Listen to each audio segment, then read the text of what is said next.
إن الحمد لله نحمده ونستعينه ونستغفره ونعوذ بالله من شرور أنفسنا ومن سيئات أعمالنا من يهده الله فلا مضل له ومن يضلل فلا هادي له وأشهد أن لا إله إلا الله وحده لا شريك له وأشهد أن محمدا عبده ورسوله أما بعد فإن خير الحديث كتاب الله وخير الهدي هدي محمد صلى الله عليه وعلى آله وسلم وشر الأمور محدثاتها وكل محدثة بدعة وكل بدعة ضلالة وكل ضلالة في النار.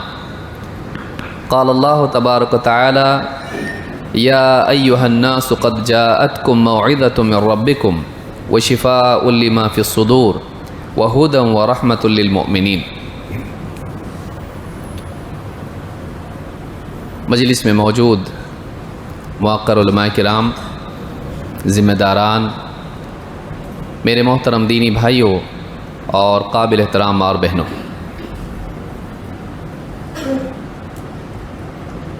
اللہ رب العالمین نے ساری انسانیت کی ہدایت کے لیے کتاب نازل کی. اس کتاب میں زندگی کا مقصد بتایا اور انسان کی ضرورتوں کے تعلق سے جو آخرت میں اس کو کامیاب کرنے والی ہیں پوری رہنمائی عطا کی. انسان کے دل کو بگڑنے سے بچانے کے لیے اور بگڑے ہوئے دل کو سدھارنے کے لیے جس واعظ و نصیحت کی ضرورت تھی اس کتاب میں اللہ تعالیٰ نے بھیج دی.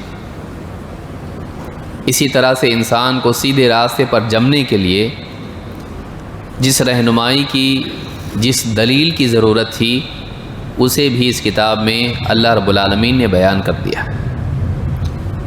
حق اور باطل میں تمیز کرنے کے لیے انسان کو جس روشنی کی ضرورت ہے، جس فرقان کی ضرورت ہے، اس کتاب کو وہ فرقان بنایا.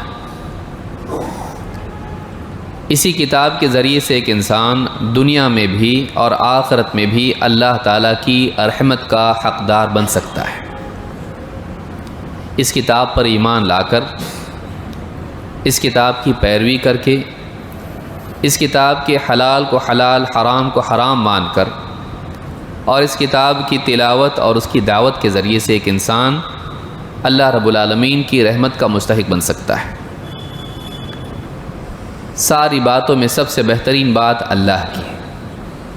اسی لیے اللہ کے نبی صلی اللہ علیہ وسلم اپنے خطبات میں کہا کرتے تھے ان خیر الحدیث کتاب اللہ. سب سے بہترین بات اگر کسی کی ہے تو اللہ کی کتاب ہے، یعنی اللہ کی بات ہے. سب سے بہترین کلام اللہ کا کلام ہے. لہٰذا ایک مسلمان کے لیے ہر زمانے میں ضروری ہے کہ وہ قرآن کریم کو تھامے رہیں، اس کی تلاوت کرتا رہیں، اس کو سمجھنے کی پوری کوشش کریں، اس پر ایمان لائے اور اس کی باتوں پر یقین کرے، شک نہ کرے، اور اتنا ہی نہیں بلکہ اس پر عمل کرتے ہوئے مزید دوسروں کو بھی اس کی دعوت دینے والا بنے. اس کے بغیر اللہ کی رحمت کا حصول نہیں ہو سکتا ہے. اللہ رب العالمین نے فرمایا وَهَذَا كِتَابٌ أَنزَلْنَاهُ مُبَارَكٌ فَاتَّبِعُوهُ وَاتَّقُوا لَعَلَّكُمْ تُرْحَمُونَ. یہ کتاب جسے ہم نے نازل کیا ہے ایک مبارک کتاب ہے، برکتوں والی ہے. برکتوں والی آنے والے ادوار میں جتنی بھی حاجات مسلمانوں کی ہیں، دینی اعتبار سے، علمی اعتبار سے، فتنوں کے مقابلے کے اعتبار سے، اس کتاب میں ایسا علم ہے اور اس میں ایسی برکت ہے کہ وہ ہر دور کے لوگوں کے لیے رہنمائی کے طور پر کافی ہو جائے گی. اس کے کلمات وہی رہیں گے، بدلیں گے نہیں، لیکن حالات بدلیں گے، مسائل بدلیں گے، لیکن ان بدلتے ہوئے حالات کے لیے بھی یہی کتاب کافی ہو جائے گی. اسی لیے کہا کہ وَهَذَا كِتَابٌ أَنزَلْنَاهُ مُبَارَكٌ فَاتَّبِعُوهُ. تو تم اسی کتاب کی پیروی کرو، کسی اور کتاب کے لانے کی ضرورت نہیں ہے. کہ بھئی یہ کتاب پہلے کافی تھی اب نیا زمانہ ہے، نہیں، یہ مبارک کتاب ہے، اس سے علم نکالتے جاؤ ختم نہیں ہوگا، اس سے مسائل کا استنباط کرتے جاؤ ختم نہیں ہوگا، آنے والے فتنے بدلتے جائیں گے، بگڑتے جائیں گے، بڑھتے جائیں گے، لیکن اس کتاب کی حاجت ختم نہیں ہوگی، اس میں حل ملتا رہے گا، چاہے کیسے ہی مسائل کیوں نہ ہے۔ فاتبعوا، تو تم اسی کتاب کی اتباع کرتے رہو، پیروی کرتے رہو، واتقوا، اور اللہ سے ڈرو، اس لیے کہ اس کتاب کی اتباع کے لیے، اس کے اوپر عمل کرنے کے لیے صرف علم کافی نہیں، اللہ کا خوف بھی ضروری ہے۔ جو انسان ہلاکت سے، نقصان سے، گمراہی سے ڈرتا ہے، وہی رہنما کی بات کو مانتا ہے، لہٰذا خوف نہیں ہوگا اللہ کا، تقویٰ نہیں ہوگا تو واقعی اتباع آدمی نہیں کر پائے گا، راستہ چھوڑ کے نکل جائے گا۔ واتقوا لعلکم ترحمون، تاکہ تم پر رحم کیا جائے۔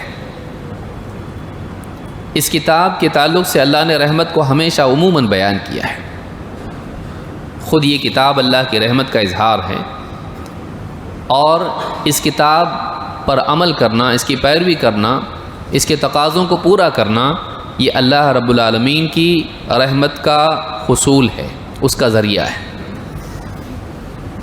لیکن سوال یہ پیدا ہوتا ہے کہ کیا اللہ کی رحمت کا حقدار بننے کے لیے صرف اس کتاب کی پیروی کافی ہے، یا کچھ اور بھی ہے؟ کوئی اور مصدر بھی ہے، کوئی اور علم بھی ہے جو ضروری ہے، اس کی پیروی ضروری ہے، اس کی تعمیل ضروری ہے، یا صرف یہ کتاب کافی ہے؟ اللہ رب العالمین نے قرآن کریم میں اپنی رحمت کے حصول کے لیے ایک اور چیز بیان کی ہے۔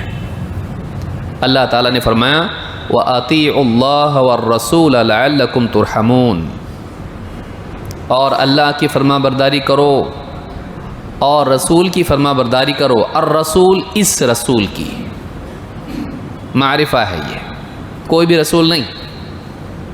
وَأَطِيعُوا اللَّهَ وَالرَّسُولَ، اور اللہ کی فرما برداری کرو اور اس رسول کی، محمد الرسول اللہ صلی اللہ علیہ وسلم۔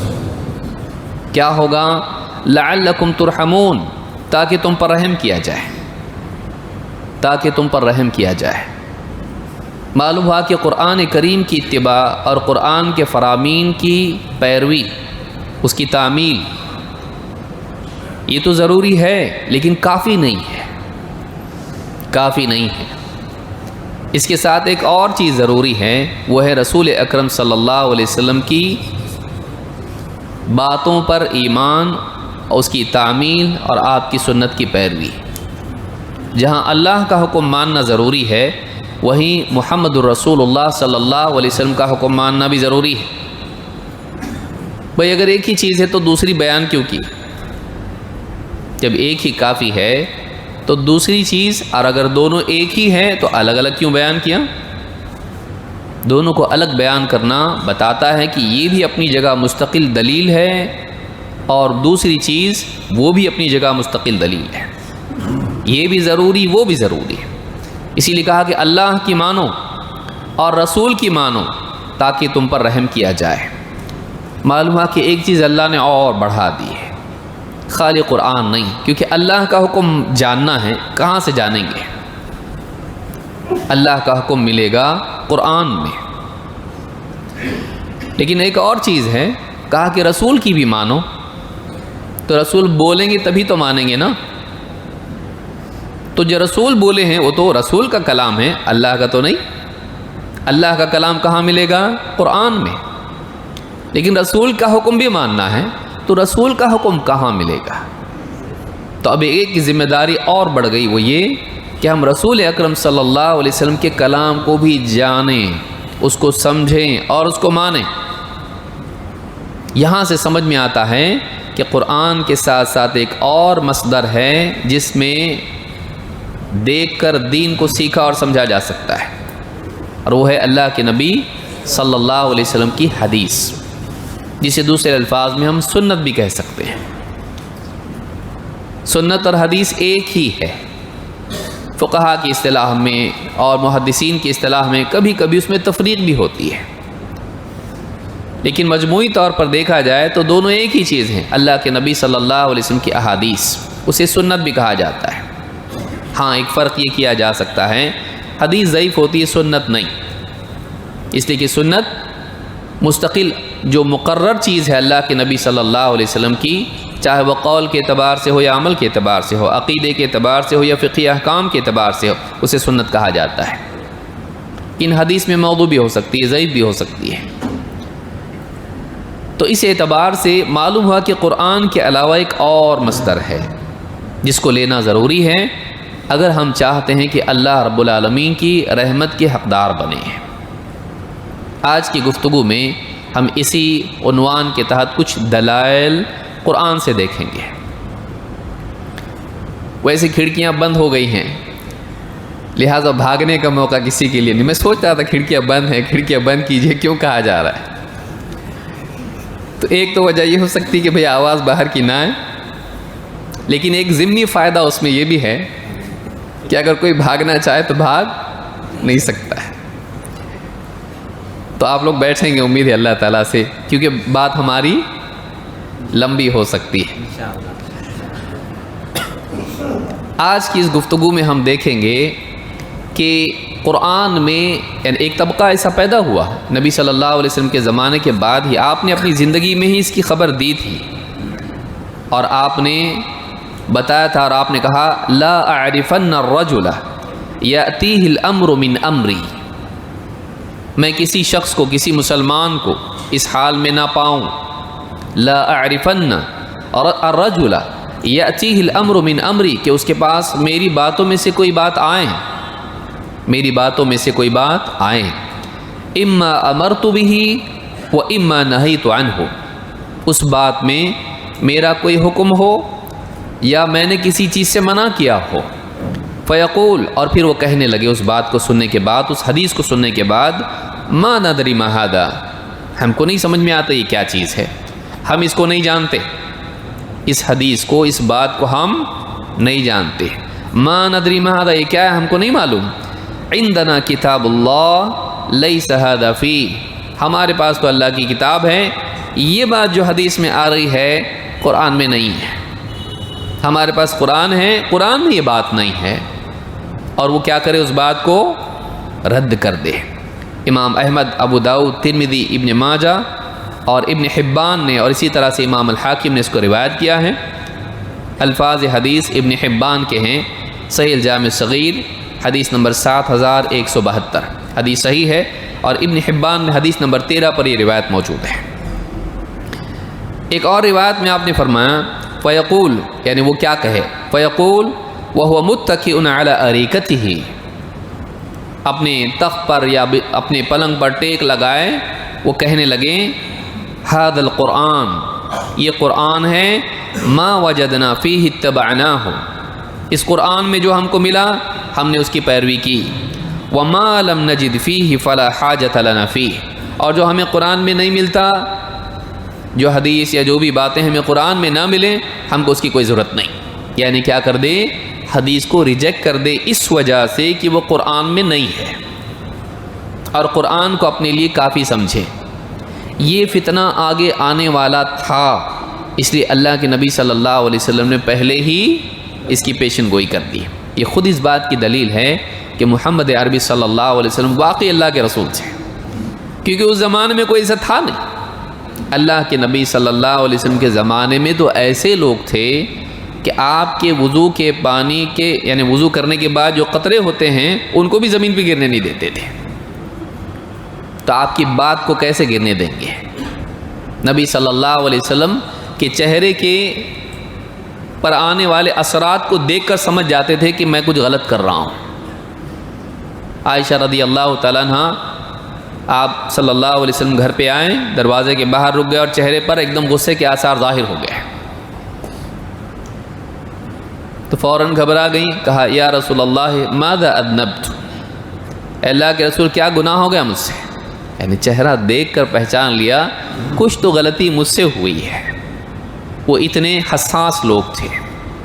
آپ نے کہا یہ جو تصویریں ہیں یہ کیا، اللہ تعالیٰ ان کے ذریعے سے عذاب دے گا، فوراً اس پردے کو پھاڑ دیا اور اس کے تکیے بنا دیے۔ تو وہ لوگ فوراً اللہ کے نبی صلی اللہ علیہ وسلم کی بات کو سننے والے، ماننے والے اور اس کی تعمیل کرنے والے لوگ تھے۔ اس زمانے میں تصور نہیں تھا کہ آپ کی بات کو کوئی نہ بھی مانے، کوئی مسلمان ایسا بھی ہو جو نبی صلی اللہ علیہ وسلم کی بات کو نہ مانے، بلکہ اللہ کے نبی صلی اللہ علیہ وسلم نے ان کو ترغیب دی تو وہ لوگ آپ کی باتوں کو لینے والے اور نقل کرنے والے تھے۔ نضر اللہ امرأ سمع منا حدیثا فحفظه حتى يبلغه غیرہ، اللہ تعالیٰ تر و تازہ رکھے، خوش رکھے اس انسان کو جو ہم سے کوئی حدیث سنے، سمع منا حدیثا فحفظہ، اور اس کو محفوظ کر لے، یاد کر کے، لکھ کے، فحفظہ حتی یبلغہ غیرہ، یہاں تک کہ وہ دوسرے تک اس کو پہنچا دے۔ آپ صلی اللہ علیہ وسلم کی اس ترغیب کی وجہ سے صحابہ آپ کی باتوں کو سنتے تھے، یاد رکھتے تھے اور دوسروں تک پہنچاتے تھے۔ خود آپ کا حکم تھا لیبلغ الشاہد الغائب، جو یہاں موجود ہیں وہ ان تک پہنچا دیں جو یہاں موجود نہیں ہیں۔ بلغوا عنی ولو آیا، میری طرف سے پہنچا دو چاہے ایک آیت کیوں نہ ہو۔ تو قرآن کا پہنچانا چاہے ایک آیت ہی کیوں نہ ہو، یا آپ کے فرمان کا پہنچانا، یہ ساری چیزیں آپ کی طرف سے اس کا حکم تھا اور صحابہ اس پر عمل کرتے تھے۔ یہی وجہ ہے کہ صحابہ نے امت تک آپ کی باتیں نقل کی اور پہنچائیں، اور آج تک وہ سلسلہ چلا آ رہا ہے۔ الحمدللہ اہل حدیث کے حصے میں یہ آیا ہے کہ وہ ہر دور میں حدیث کی روایت اور اس کو اپنے سینے سے لگائے رکھنا اور اس پر عمل کرتے رہنا، اس کا اہتمام کرتے آئے ہیں۔ خاص کر کے ہمارے علماء محدثین جنہوں نے اپنی زندگیاں اس کے لیے خرچ کی، ایک ایک حدیث کے لیے مہینوں کا سفر کیا۔ صحابہ سے ہی شروع ہو گیا تھا۔ جابر ابن عبداللہ رضی اللہ تعالیٰ عنہ نے ایک مہینے کا سفر کیا صرف ایک حدیث کے کنفرمیشن کے لیے کہ ایسی ہی تھی یا نہیں۔ سنی تو انہوں نے بھی تھی، لیکن بس ایسی ہے کہ نہیں، اس کو پکا کرنے کے لیے کہ براہ راست اس حدیث کو، یعنی وہ جانتے تھے حدیث کیا ہے، لیکن براہ راست اس سے سننے کے لیے جس نے نبی صلی اللہ علیہ وسلم سے سنی ہے، ان سے ملنے کے لیے ایک مہینے کا سفر کر کے گئے۔ ایسے کئی لوگ ہیں جن کا تاریخ میں ذکر ہے اور جن کا نہیں بھی ہے۔ ان کی زندگی کا عام معمول تھا۔ کیوں؟ ان کے نزدیک اللہ کے نبی صلی اللہ علیہ وسلم کی باتوں کی بہت اہمیت تھی۔ لیکن بعد میں ایسے لوگ آئے کہ جنہوں نے اسی چیز کو جو خدشہ آپ نے ظاہر کیا تھا، اسی کے شکار ہو گئے۔ خوارج، جو پہلا اور بدترین فرقہ اسلامی تاریخ کا، جس نے قرآن سے جڑے رہنے کا دعویٰ کیا، اللہ کی کتاب، اور وہیں سے انکار حدیث کی شکلیں شروع ہوئیں۔ قرآن پر سنت کی زیادتی کو تسلیم نہیں کرتے تھے۔ اسی لیے ایک عورت نے حضرت عائشہ رضی اللہ تعالیٰ عنہ سے کہا، کیا بات ہے کہ ہم کو، خواتین کو، عورت کو، حائضہ عورت کو روزوں کی قضا کا، یعنی روزوں کی قضا کرتی ہے لیکن نماز کی قضا نہیں کرتی، کیا بات ہے؟ تو فوراً حضرت عائشہ رضی اللہ تعالیٰ نے اس سے کہا، احروریۃ انتی، حروریہ ہے کیا تو؟ حروری کون؟ حروری خوارج کو کہا جاتا تھا اس زمانے میں۔ حروری، حرورا کا جو مقام ہے جہاں سے ان کی بغاوت شروع ہوئی، جس کو انہوں نے اپنا مرکز بنایا تھا، حرورا سے خوارج کا فتنہ شروع ہوا۔ تو کہا کیا تو حروریہ ہے، یعنی تو کیا خارجیوں میں سے ہے؟ تو معلوم یہ ہوا کہ خارجیوں کا ایک اصول یہ تھا کہ جو چیز قرآن میں نہیں ہے اس کو ہم نہیں لیں گے۔ قرآن میں چونکہ حائضہ کے لیے کوئی اس طرح کی تفصیل نہیں ہے کہ وہ اپنی چھوٹی ہوئی نمازوں کی قضا کرے گی یا نہیں کرے گی۔ قرآن میں روزوں کا تو ذکر ہے، فَمَنْ كَانَ مِنْكُمْ مَرِيضًا أَوْ عَلَىٰ سَفَرٍ فَعِدَّةٌ مِنْ أَيَّامٍ أُخَرَ، تو روزوں کی قضا دوسرے دنوں میں کرنا ہے، قرآن میں ہے۔ نماز اگر حائضہ کی چھوٹ جائے یا وہ چھوڑے اور قضا اس کی کرے یا نہ کرے، قرآن میں اس کا ذکر نہیں ہے۔ تو وہ لوگ اس بات کو نہیں مانتے تھے، لہٰذا کہا کہ تو حروریہ ہے۔ تو اسی زمانے سے یہ فتنہ شروع ہوا اور آج تک آپ کو یہ دکھائی دے گا، اور خصوصاً اس دور میں یہ بڑھے گا۔ کیوں؟ اس لیے کہ اس دور میں عقل کا بول بالا ہے، عقل، اور انسان آزاد ہوتا جا رہا ہے۔ کیوں؟ میں پڑھا لکھا ہوں، میں خود سوچوں گا، ماشاء اللہ، تو میں خود سوچوں گا جو ہے اس کی ایک حد ہے، لیکن اگر آدمی اس کو مطلق یہ بنا لے، اپنی عقل کو بنیاد بنا لے اور مرکز بنا لے اور اسی کی بنیاد پر صحیح غلط میں فیصلے کرنے لگے۔ عقل سوچنے سمجھنے کے لیے تھی، شریعت سازی کے لیے نہیں، اپنی طرف سے فیصلے کرنے کے لیے نہیں، یہ کیا صحیح ہے کیا غلط ہے، اس کے لیے نہیں تھی۔ اپنی طرف سے شریعت بنانے کے لیے عقل نہیں ہے، پیمانہ خود عقل نہیں ہے۔ اگر پیمانہ عقل ہوتی تو کوئی غلطی نہیں کرتا۔ اگر آدمی عقل اتنی پاورفل چیز ہوتی تو اس میں غلطی ہی ہوتی نہیں، لیکن آدمی آئے دن سوچتا ہے میں نے جو کل کیا غلط کیا، سوری، گھر پہ کتنی بار بولتا ہے، ہاں، تو آدمی غلطیاں کرتا ہے، یہ اس بات کی علامت ہے کہ اس کی عقل کے فیصلے خطا ہوتے ہیں۔ اگر وہ پیمانہ اگر واقعی ہوتا تو اس میں خطا کا امکان نہیں ہونا چاہیے تھا۔ لہٰذا عقل کو بنیاد بنانے کا دور یہ ہے۔ لوگ علماء سے دور ہو رہے ہیں، اپنے طور پر انٹرنیٹ پہ جائیں گے، پڑھیں گے، سنیں گے، اور 50 باتیں سامنے آ رہی ہیں، اس کی بات، اس کی بات، اس کی بات، اور پھر آدمی کئیوں کی باتیں سن رہا ہے، اور اس میں بہت سارے ایسے بھی ہیں جو جینٹل مین ہیں، ایسے لوگ جو اسلام کے بنیادی علوم سے عاری ہیں، پھر خواہش پرست ہیں کہ ان کو کوئی چیز سمجھ میں نہ آئے تو اس کو اسلام سے نکال ہی دے، یہ ضروری نہیں، وہ ضروری نہیں، داڑھی ضروری نہیں، قرآن میں کہیں داڑھی فلاں چیز قرآن میں نہیں ہے، یہ قرآن کے خلاف ہے، میوزک حرام نہیں ہے، کیوں حرام ہے، اس کے کوئی دلیل ہی نہیں قرآن میں۔ اس طرح سے بہت ساری چیزوں کو حلال کرنے کا مزاج اور عقل پرستی کا دور یہ ہے۔ دس از مائی لائف، میں فیصلہ میرا کروں گا، میرا جسم میری مرضی، یہ بغاوت کا دور ہے۔ اور اس کے لیے آسان طریقہ یہ ہے کہ بھئی یہ قرآن میں نہیں ہے، مجھ کو جو بھی کرنا ہے یہ قرآن میں نہیں، گٹار بجانا ہے، طبلہ بجانا ہے، قرآن میں نہیں ہے، منع نہیں ہے اس کے بارے میں کچھ، سگریٹ پینا قرآن میں منع نہیں ہے۔ تو ایک آدمی دھیرے دھیرے جب خواہش پرست لوگوں کے لیے بھی ایک ذریعہ بن جاتا ہے، بھئی قرآن میں کدھر ہے، یہ آدمی وہ آدمی بول سکتا ہے جو یہ مانتا ہو کہ صرف قرآن ہی دلیل ہے، بس۔ مسلمان کسی دور میں یہ نہیں مانے، مسلمان کسی دور میں اس بات پر نہیں تھے کہ صرف قرآن میں ہونا چاہیے، قرآن میں نہیں ہے تو نہیں۔ دین کے جو دو مصادر ہیں، کتاب اور سنت، اللہ کے نبی صلی اللہ علیہ وسلم اپنے بات بول کے گئے تھے۔ آپ نے کہا اپنی زندگی میں، کیا کہا؟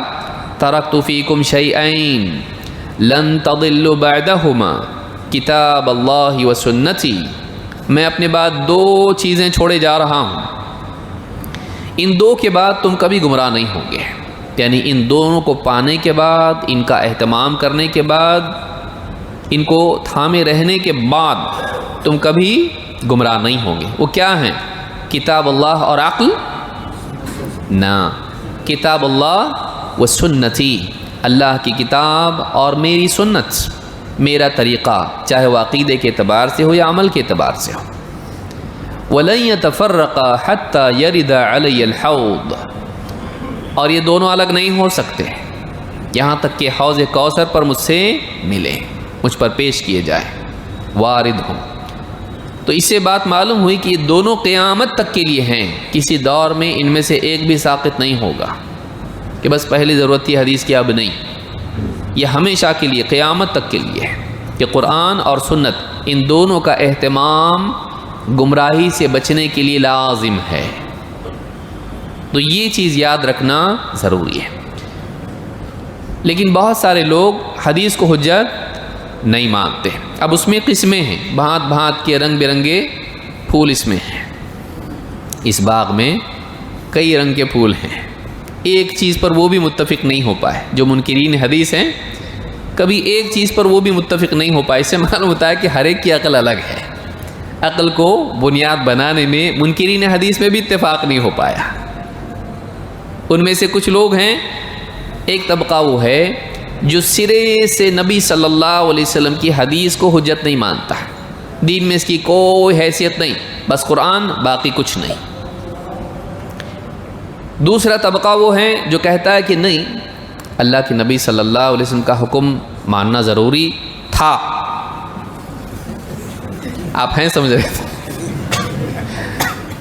اس زمانے میں جیسے مسلمانوں کا ایک حاکم ہو، اس کی فرما برداری مسلمانوں کے لیے ضروری ہے، تو اس اعتبار سے اللہ کے نبی صلی اللہ علیہ وسلم کا حکم ماننا ضروری تھا مسلمانوں کے حاکم ہونے کی حیثیت سے۔ آپ کے جانے کے بعد اب ختم ہو گیا، وہ محدود تھا اس دور کے لیے، ایک طبقہ وہ بھی ہے۔ تیسرا وہ طبقہ ہے جو حدیثوں کو قرآن کے خلاف سمجھ کر، ہوتی نہیں ہے، سمجھ کر ثابت کر کے ان کا رد کر دیتا ہے، یہ حدیث قرآن میں نہیں ہے یا قرآن کے خلاف ہے۔ اس میں وہ سارے لوگ آتے ہیں جو عذاب قبر کے منکر ہیں یا اس طرح کی اور بہت ساری چیزیں ہیں، یہ قرآن میں نہیں ہے اور یہ قرآن کے خلاف ہے۔ پھر اس میں ایک اور طبقہ ہے، وہ حدیثوں میں ٹکراؤ ثابت کرتا ہے، بول دیکھو حدیثیں ٹکراتی ہے آپس میں، کیسے دلیل ہو سکتی ہے؟ یہ حدیث ٹکرا رہی ہے، تو جو ٹکرانے والی چیز ہے وہ دلیل نہیں ہو سکتی ہے، اس لیے حدیثوں کا سرے سے انکار کر دیتا ہے، کنفیوژن کی وجہ سے، شک کی وجہ سے وہ سرے سے حدیثوں کا انکار کر دیتا ہے۔ پھر ایک طبقہ وہ بھی ہے جو عقل کی بنیاد پر، یہ عقل میں نہیں آتی حدیث، ایسے کیسے ہو سکتا ہے؟ تو عقل کی بنیاد پر، یہ سائنسی تحقیق کی یہ حدیث کیا ہے؟ خلاف ہے، یہ ان سائنٹیفک حدیث ہے، یہ ان سائنٹیفک حدیث ہے، سائنس کے خلاف ہے، عقل کے خلاف ہے، اس لیے بھی کیا کرتا ہے؟ حدیثوں کا انکار کرتا ہے۔ اور ایک طبقہ وہ ہے جو کلیتاً جس نے حدیث کا انکار تو نہیں کیا، لیکن فقہی مذاہب کے خلاف ہونے کی وجہ سے ہمارے مسلک کے خلاف یہ حدیث ہے، تو اس کی یعنی انکار کا چھوٹا بھائی کیا ہے؟ تأویل۔ اس کا مطلب بدل دو کہ حدیث کا سرے سے انکار نہیں کریں گے، اس حدیث کا وہ مطلب نہیں ہے جو لگ رہا ہے، اس حدیث کا وہ مطلب ہے جو ہم سمجھ رہے ہیں، جس پر ہمارا فقہی عمل ہے۔ ساری حدیثوں کے ساتھ تو نہیں کیا اور سب نے نہیں کیا ایسا، لیکن فقہی مذاہب کے بعض متعصبین نے ایسا کیا کہ انہوں نے اپنے مذہب کے دفاع کے لیے حدیثوں ہی کی کیا کر دی، یا تو زبردستی اس کو ضعیف ثابت کر کے اس کو معطل کر دیں گے، یا پھر یہ کہ اس کو صحیح تو ہے اب اس کو ضعیف تو نہیں بنا سکتے، سند اس کی بالکل قوی ہے، کوئی اس کے اندر قدح نہیں ہے سند کے اعتبار سے، راویوں کے اعتبار سے، تو کیا کریں گے پھر؟ حدیث کا مطلب وہ نہیں جو آپ سمجھیں، حدیث کا مطلب وہ ہے جو ہم سمجھیں، پھر بہت دور بھی نکل جائیں گے اس میں۔ جیسے آپ صلی اللہ علیہ وسلم نے اپنی نواسی امامہ کو لے کر نماز پڑھی، اب ان کے یہاں عمل کثیر ہے کہ آدمی کسی بچے کو لے کر نماز پڑھے، اس کو بہت عمل کرنا پڑے گا، تو ایسا عمل کرے گا تو نماز خراب ہو جاتی ہے، نماز کے علاوہ کسی چیز کو کرتا ہے آدمی، اس سے نماز خراب ہو جائے گی، تو کیا کہا؟ حدیث تو صحیح ہے، بخاری مسلم میں حدیث موجود ہے، تو کہا ایسا ہے کہ وہ جو نمازی تھی نا، اللہ کے نبی صلی اللہ علیہ وسلم کی گود میں بیٹھ گئی خود سے اور آپ سے لپٹ گئی، پھر جب آپ رکوع میں جاتے تو خود سے اتر جاتی تھی، اور جب سجدے کر کے آپ کھڑے ہوتے تو پھر آپ کو لپٹ جاتی تھی، تو آپ کے ساتھ کھڑی ہو جاتی تھی۔ تو اس طرح کی تاویل کی کہ یعنی وہ رسول صلی اللہ علیہ وسلم کا عمل نہیں تھا، بلکہ وہ کس کا تھا؟ آپ کی نمازی کا، جس کو گود میں لے کے نماز پڑھ رہے ہیں آپ، اتنی انٹیلیجنٹ کے برابر اترے برابر چڑھے، آپ کی جو ہے گود میں چلی جائے، تو یہ کیا ہے؟ تأویل ہے۔ اس طرح سے بعض لوگوں نے کیا کیا، یا تو حدیثوں کو ضعیف ثابت کر دیا اپنے مسلک کے خلاف ہونے کی وجہ سے اور اس کا رد کر دیا، یا پھر یہ کہ حدیثوں کو ان کی تأویل کی، یہ بھی ایک مصیبت تھی۔ بعض اشاعرہ نے تأویلات کی اللہ کے اسماء و صفات میں کہ اللہ تعالیٰ آسمان دنیا پر نازل ہوتا ہے جب تیسرا حصہ رات کا ہوتا ہے، آخری حصہ، اور اس وقت میں کہتا ہے کوئی پکارنے والا کہ میں اس کی پکار کو سنوں، مانگنے والا کہ اس کو میں عطا کروں، مغفرت کا چاہنے والا کہ میں اس کی مغفرت کروں۔ کہا کہ آسمان دنیا پر اللہ کا نہیں، اللہ کے رحمت کا نزول ہوتا ہے، یہ بھی ایک قسم کا انکار ہے، صریح انکار تو نہیں ہے، لیکن تأویل ہے کہ اس بات کا تو ریجیکشن ہو گیا جو واقعی ہے۔ تو تأویل بھی تعطیل کی ایک فرع ہوتی ہے، اس کی ایک برانچ ہے۔ تو ایک یہ بھی معاملہ ہوا کہ حدیثوں کا مطلب ہی کچھ بنا دیا جو اس میں نہیں تھا، ہم کو یہ دیکھنا ہے آج کے درس میں کہ حدیث کیا واقعی دلیل ہے یا نہیں، اور خاص طور سے ہم پہلے طبقے کے بارے میں بات کریں گے کہ جو سرے سے حدیثوں کو نہیں مانتا ہے، حدیث کو دلیل ہی نہیں مانتا ہے، اور یہ کہتا ہے کہ ہم کو حدیث کی ضرورت نہیں ہے، ہمارے لیے قرآن کافی ہے، جو قرآن میں ہے وہ ہم مانتے ہیں، جو نہیں ہے وہ ہم نہیں مانتے، کیونکہ آگے بھی یہ فتنہ بڑھے گا،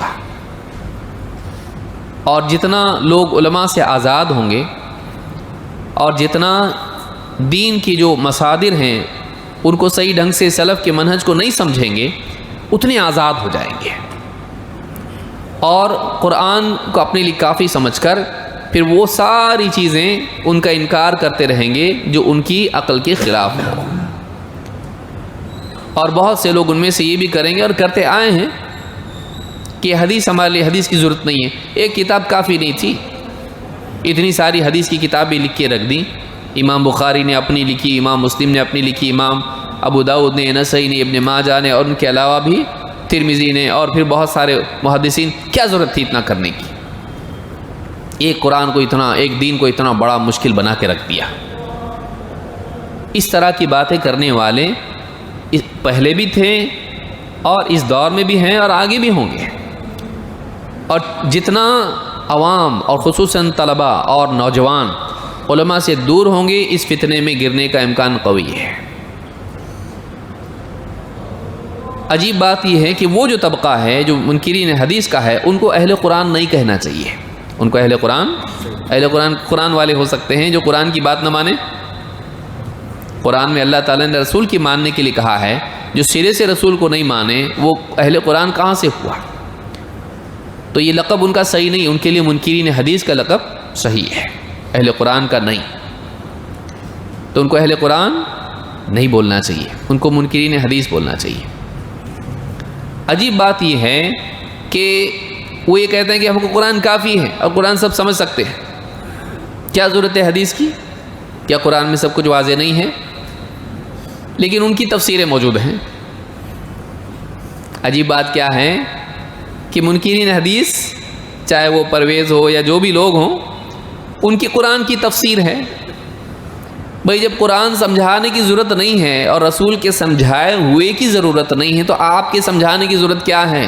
ہر ایک آدمی کو کاپی تھما دو، اور آپ کے ترجمے کی ضرورت کیا ہے؟ ترجمہ جو ہوتا ہے، ٹرانسلیشن ہوتا ہے، وہ ایگزیکٹلی ٹرانسلیشن نہیں ہوتا ہے، وہ انٹرپریٹیشن ہوتا ہے، کیونکہ انسان قرآن سے جو سمجھتا ہے اس کو بیان کرتا ہے۔ ایگزیکٹلی وہ الفاظ میں بھی تو کئی باتیں ہوتی ہیں کہ ایک لفظ کے کئی معنی ہوتے ہیں، سلیکشن کس کا ہے وہ؟ اگر قرآن میں ایک لفظ ہو اور اس کے 3 معنی ہو، 2 معنی ہو، کم از کم 2 میننگ اس کے، کیا کسی بھی زبان میں ایسا نہیں ہوتا ہے کہ ایک ہی لفظ کے 2 میننگ ہوتے ہیں؟ ہر زبان میں ایسا ہوتا ہے۔ تو کیا عربی میں ایسا نہیں ہے؟ عربی میں ایسا ہے، امہ کے کئی معنی ہیں۔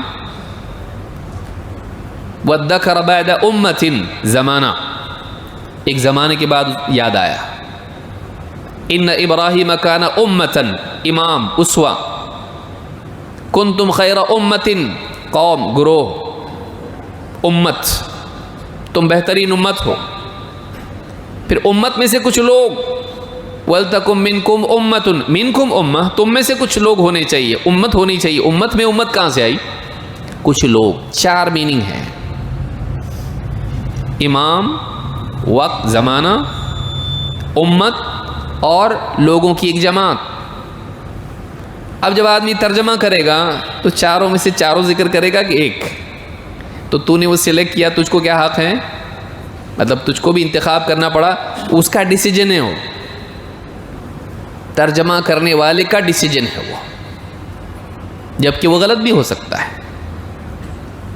یوم ندعو کل اناس بامامہم، قیامت کے دن ہم ہر ایک کو اس کے امام کے ساتھ بلائیں گے۔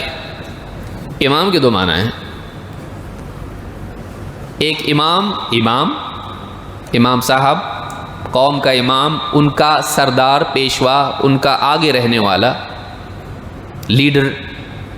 لیکن امام کا ایک اور معنی ہے کتاب، وَكُلَّ شَيْءٍ أَحْصَيْنَاهُ فِي إِمَامٍ مُبِينٍ، ہر چیز کو ہم نے ایک کھلے امام میں لکھ رکھا ہے. امام کتاب،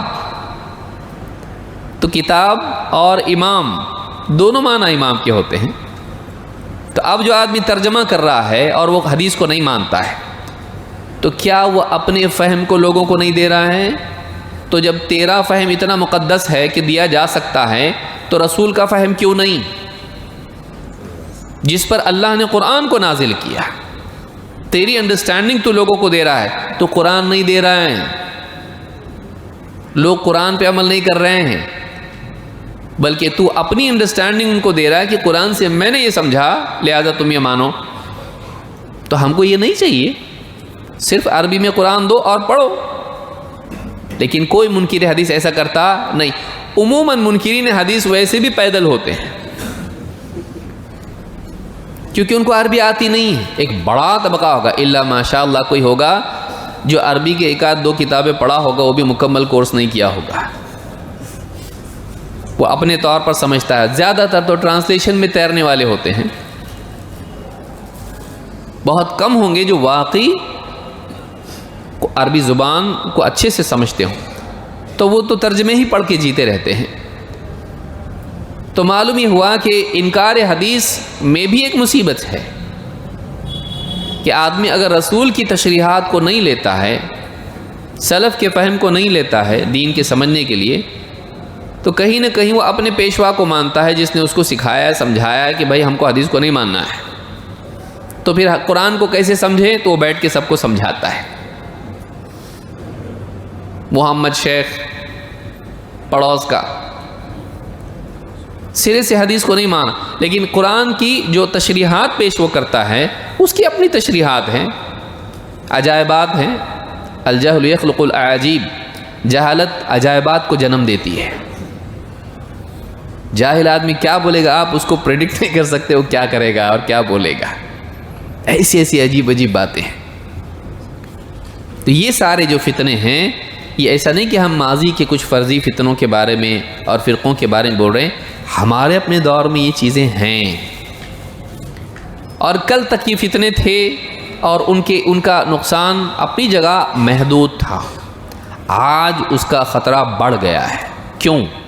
اس لیے کہ آج ہر آدمی کے ہاتھ میں کیا ہے؟ Mobile phone, internet. اور کتنا بھی ہم کو علماء بولے ہم سنتے ان کی نہیں بول رہے سب لوگ. علماء بولے تو سنتے. مت سنو، ایرے غیرے کو مت سنو، علماء معتبر علماء سے سنو. لیکن آدمی کے دل میں ایک بیٹھا ہوا ہوتا ہے، ہاں ڈرائیور، وہ کیا بولتا ہے؟ میں بہت سمجھدار ہوں، میں صحیح صحیح لے لوں گا، غلط غلط چھوڑ دوں گا. دیکھتے تمہیں کیا ہے، چچا جان نے امریکہ سے بھیجا ہے. ہاں، اور آدمی سنتا ہے، ٹھیک ہے، ہو سکتا ہے اس کو نقصان نہ ہو سکتا ہے نقصان ہو سکتا ہے وہ پوری طرح اس کا فالوور نہ بنے، لیکن یہ بھی ہو سکتا ہے کہ پھر اپنے میں کنفیوز ہو جائے جو اس کے پاس دین ہے.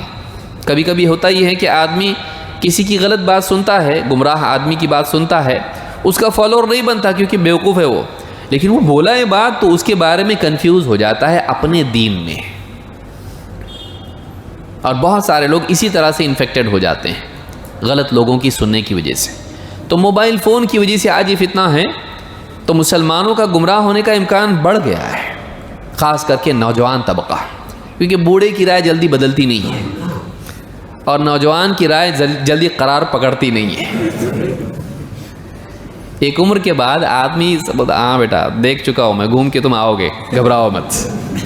نوجوان جیسے رات میں نیند میں کروڑ بدلتا ہے ویسے رائے بدلتا ہے،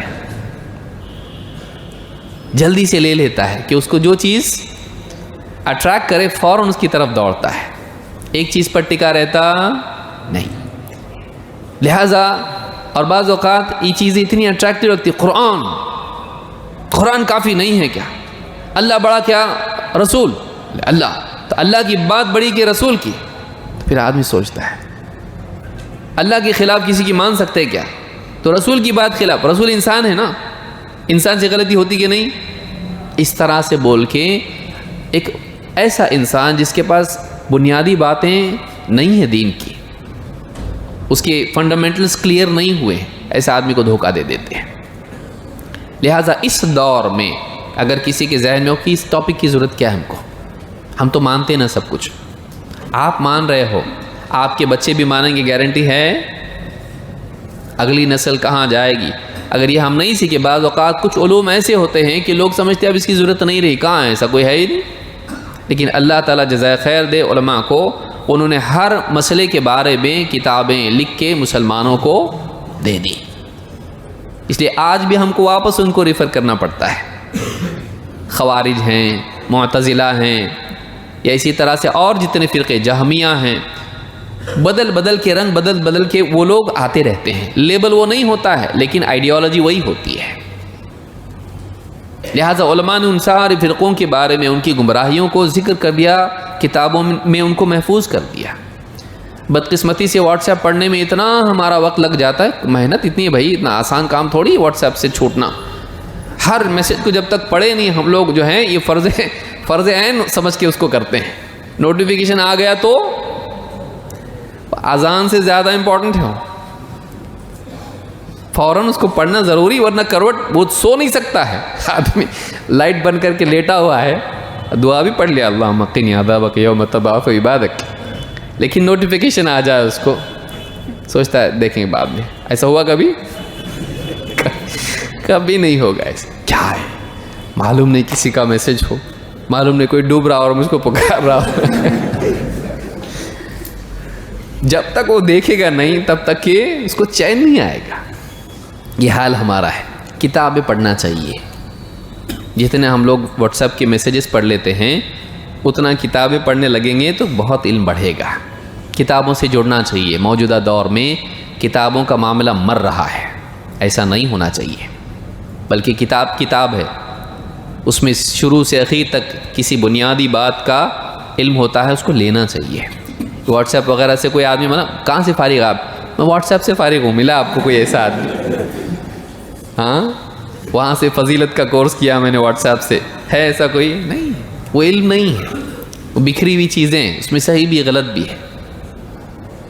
تو علم کو لیں صحیح سلیقے سے، علماء سے لیں، کتابوں سے لیں، کتابیں پڑھیں علماء کی ماتحتی میں، کتابیں پڑھیں، کنفیوژن ہو علماء سے سیکھیں، سنیں، وضاحت طلب کریں، اشکالات ان کے پاس پیش کریں، علماء سے جڑے رہیں۔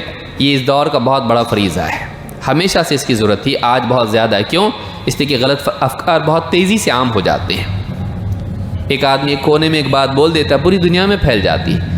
ایک گمراہی پہلے زمانے میں پھیلنے کے لیے ٹائم لگتا تھا، آج بہت تیزی سے پھیل جاتی ہے، منٹوں میں ایک بات پھیل جاتی ہے، ٹویٹر پہ، فیس بک پہ آسانی سے وہ پھیل سکتی ہے۔ گمراہی کے امکانات بہت زیادہ ہیں، اس لیے ہم کو علماء سے جڑے رہنا چاہیے اور کتابوں کا مطالعہ کرتے رہنا چاہیے۔